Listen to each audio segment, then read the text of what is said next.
这艘航空母舰确实是一个巨大的进步。但是你这艘航空母舰拿到就国际上的这个造舰的水平或者它作战能力而言，那确实还是中下游的水平。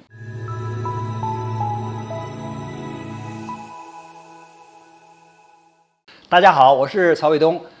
印度国产的航母呢，已经正式交给印度海军了。对印度来说呢，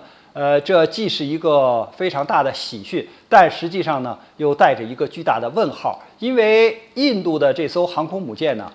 建造的时间可以说创造了世界之最就是建造的时间可能是最长的。因为它的这艘航空母舰呢，是仿造着就是原来俄罗斯的戈尔什科夫号这个4万吨级的常规动力航母建造的。那么由于它有很多的瓶颈问题没有解决，所以呢，它要看外国给它提供的这些武器装备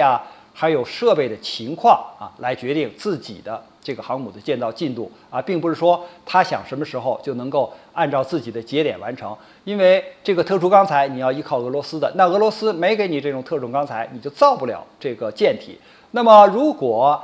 像以色列不按期交付它的雷达和这种防空导弹的话，那你这个舰上也没有雷达，也没有导弹那你实际上就是一个残机的那看不远也打不准。还有呢，它的这些舰载机呢，如果仅凭印度自己生产的光辉战机，那它的作战性能是非常落后的。一个是光辉战机属于轻型的战机，而且呢信息化程度比较低，也不可靠。到底下一步是用法国的阵风，还是用这个俄罗斯以前向它出口过的米格29K，还是从美国采购大黄蜂这个都是未知数。所以你的舰载机将来也是一个问号，因为舰载机是航空母舰的战斗力的重要的标志那这个问题也没有解决。包括在海试的时候，我们看到它的这个航空母舰呢，总是在一头扎到海里，再冒出头来，就好像是在这块磕头，不断的磕头点头一样。那这是什么原因呢？因为这个大型水面舰艇底下有一个球比手，那么这个球比手呢是个曲线的类似于一个椭圆形。那你不装这个球比手，或者是说你造不出这个球比手，你没有这种工艺那你可能就是一个传统的工艺，就像一个斧子一样就是劈波斩浪。但是这个劈波斩浪的过程呢，因为航空母舰很长海浪前浪后浪一浪接一浪的，所以你的这个舰艇没有球比手进行这种破浪或者是破坏给你造成的这个阻力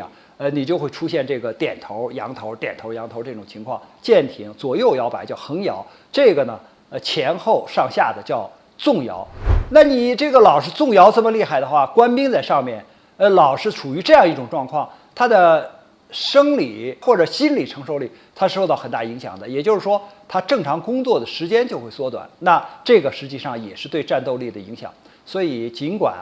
印度对自己国产的这个4万吨的航空母舰欢呼雀跃，意思说这个印度已经能够独立的建造航空母舰了，但是我们看到它的主要的装备还是源自国外，而且实际上它的这个能产生的作战的能力还是比较有限的。所以呢，我们讲就是对印度的造船工业或者对它的海军来讲，这艘航空母舰确实是一个巨大的进步。但是你这艘航空母舰拿到就国际上的这个造舰的水平或者它作战能力而言，那确实还是